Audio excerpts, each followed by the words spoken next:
Morning, everybody. RV living with the geezer here at the Raised Wright Ranch, and I'm out here doing a little cleaning up this morning.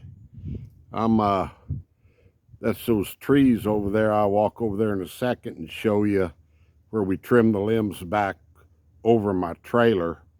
But I'm out here doing a little cleaning up on the limbs that came off of there and getting the firewood out of them.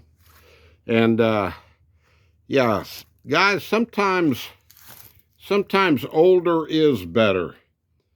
I bought my son this supposedly Husqvarna chainsaw about 2 years ago, and had to take it to the shop here a few months back.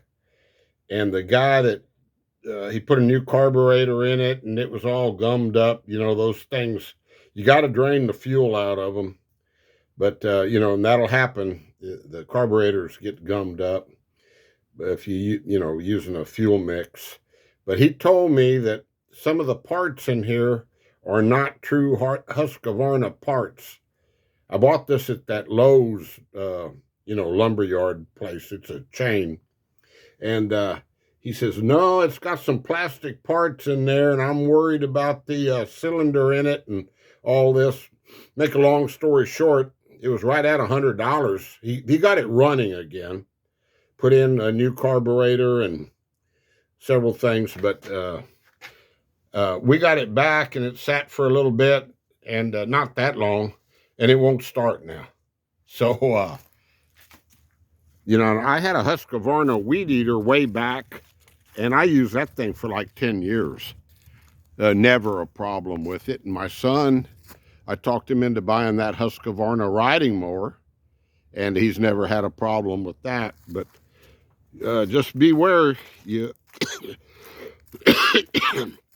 excuse me. Sometimes you're not getting what you think you're paying for. You know, I paid I think a little less than $200 for that saw, and that mechanic that was working, he says, no, you wouldn't have got a true Husqvarna for that price. So what did I do? Well, I figured I bought that pole saw a while back with that little electric saw on it. So I just took the old saw, this old Remington electric saw here.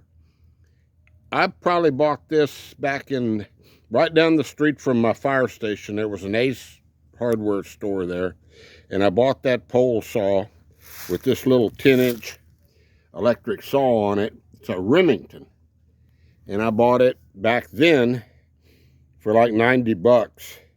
I bought that new pole saw now. Actually, it went down. It was like $70. But this old saw right here is probably over 30 years old. And I mean, it's had a lot of use. And yeah, the automatic oiler doesn't work on it anymore. So I just pour the oil directly on the chain. And let's see, anybody want to bet me if it starts or not? Huh? How much? I'll be darned, 30 years old. Still going strong. Yeah, I just had to show you all that this morning. There's my bar oil right there. You got to keep the bars on them oiled. And if you're cutting wood and it's on the ground, like what I'm fixing to cut here, that piece, look at this. This is off that tree. This is why I was a little concerned about it. Look how rotten that is right there. Those are widow. Let me show you.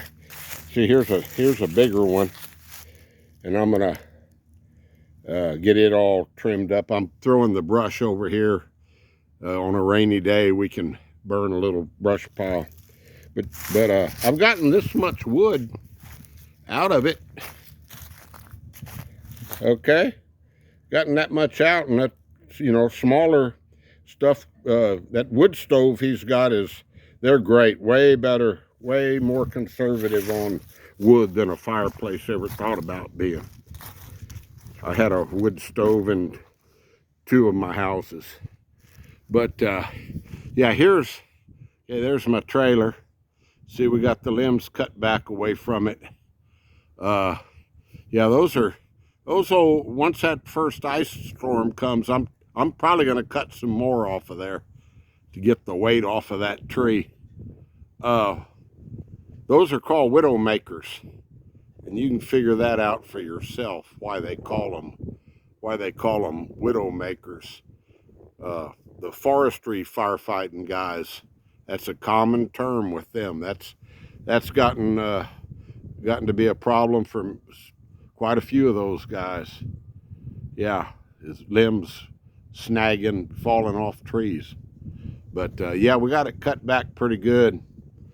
And yeah, getting out here, getting a little exercise in.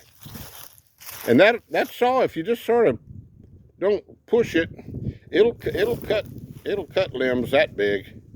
You know, just takes a little bit. But yeah, we got another pile down there. And then I brought this wood over from the last house that we rented. My son has never had the need to cut it up, but I think little by little, I'll cut this up for him. See, this stuff's all seasoned. It's ready to go. And heck, that'll cut up into quite a bit of wood right there for that wood stove. I'm telling you, it's pretty conservative. There's old Dixie. Dixie, what are you looking at, girl? Come here. Come here. Come on. Come on. She's really so good. Yeah, good girl. You a good girl, Dixie? Yeah, you're the star of the video. Come on, say hello to all your fans. And Hank's, there he is, up there. See him up there guarding the gate. Yeah, got a little wind blowing this morning, about 50 degrees, but good weather to cut wood in.